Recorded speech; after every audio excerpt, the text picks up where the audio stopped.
নমস্কার বন্ধুরা, সকলকে স্বাগত জানিয়ে শুরু করছি আমার আরও একটি নতুন ব্লগ।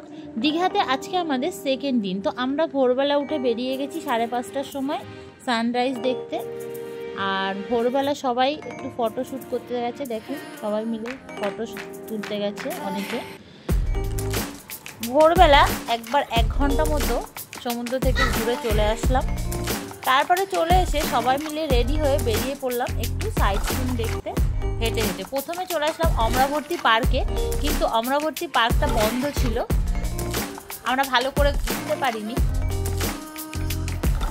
তারপরে আমরা চলে আসলাম সকালে টিফিন খেতে, রাস্তায় খেয়ে নিয়েছি। তারপরে ভাবলাম যে টিফিন খেয়ে তারপরে একটু ঘোরাঘুরি করি। সকালবেলা সবাই বললো যে পেটাই পরোটা আর ঘুগনি খাবে, সবাই পেটাই পরোটা আর ঘুগনি খেয়ে নিলাম। খেয়ে নিয়ে আমরা ওই রাস্তা দিয়ে আবার হাঁটতে চলে আসলাম। দেখলাম এখানে একটা আজকে রেস্টুরেন্টের ওপেনিং, ফার্স্ট ডে। তারপরে আমরা দেখতে দেখতে মন্দিরের কাছে চলে আসলাম, জগন্নাথ মন্দির। পুরীর আদলে তৈরি জগন্নাথ মন্দির যে নতুন তৈরি হচ্ছে, ওটা দেখতে চলে আসলাম হেঁটে। মন্দিরের ভেতরে আমাদের ঢুকতে দেয়নি, এখনো মন্দির খোলেনি। মন্দির খোলা থাকবে অক্ষয় তৃতীয়ার দিন, ফার্স্ট ডে খুলবে।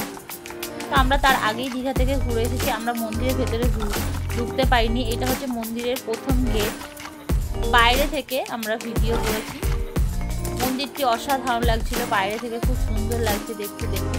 যতটুকু পেরেছি ততটুকু তুলেছি বাইরে থেকে।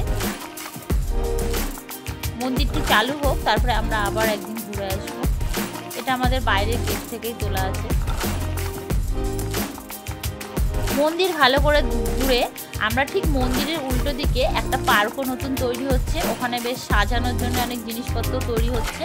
আমরা পার্কে চলে গেলাম।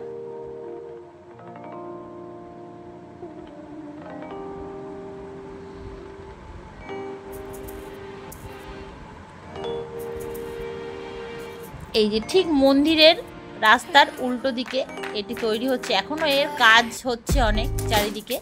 এই জলটা যে আছে এখানে মনে হয় অনেক কিছু মাছ টাছ ছাড়বে বা কিছু হবে। আর পার্কের ভিতরেও অনেক কিছু কাজ হচ্ছে। আমরা এতবার দীঘাতে গেছি, আশেপাশে এইভাবে হেঁটে কখনো ঘুরিনি। তো এইবার আমরা ঘুরেছি এই জায়গাগুলো, পার্কের ভেতরে ঢুকেছি। মন্দির দেখতে গিয়েছিলাম, তার জন্য দেখলাম তার উল্টো দিকে পার্কটা আছে, তো আমরা এটা ঘুরে নিলাম।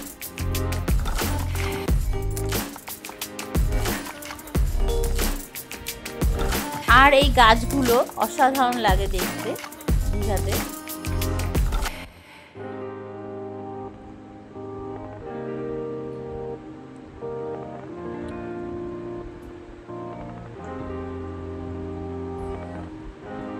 এই গাছগুলো এত সুন্দর লাগছিল, সবাই বলছে আমি একটা ফটো তুলি, আমি একটা ফটো তুলি। সবাই মিলে সবাই ফটো তুলতেই ব্যস্ত হয়ে গেছে।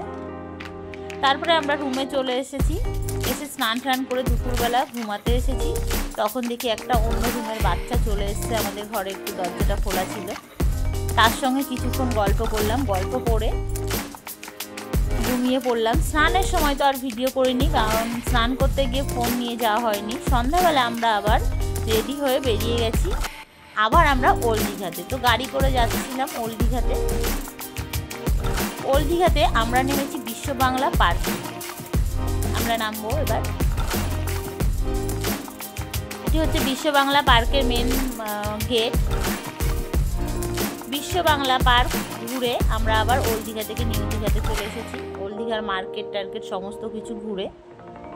এই বিশ্ব বাংলা পার্কে কিন্তু খুব সুন্দর লাগে দেখতে, এত সুন্দর লাইটিং করা, সমস্ত কিছু খুব সুন্দর লাগছিল। পার্কটা খুব সুন্দর সাজানো। এটি হচ্ছে ওল্ড দীঘাতে এই বিশ্ব বাংলা পার্কটি।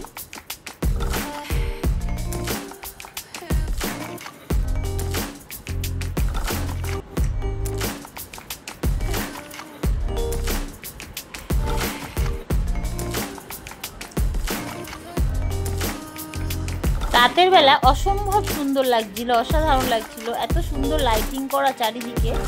আর সমুদ্রটা যা লাগছিল না, ওয়াও খুব সুন্দর লাগছিল দেখুন। আর এই যে লাইটগুলো জ্বলছিল, এই লাইটের কারণে সমুদ্রের জলটা আরও সুন্দর লাগছিল রাত্রেবেলা। আমরা প্রায় 2 ঘন্টা এখানে বসে সময় কাটিয়ে দিয়েছি, তো বুঝতেই পারিনি কখন 2-3 ঘন্টা বেরিয়ে গেছে। ঘুরে আমরা একটু মার্কেট, সমুদ্রের পাড় থেকে ঘুরে আবার আমরা একটু মার্কেট ঘুরে নিলাম।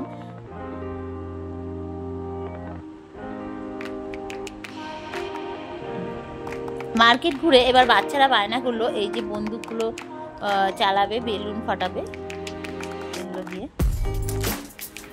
তো সবাই বাচ্চারা করে নিল। ভিডিওটি ভালো লাগলে অবশ্যই লাইক সাবস্ক্রাইব করে পাশে থাকার জন্য অনুরোধ।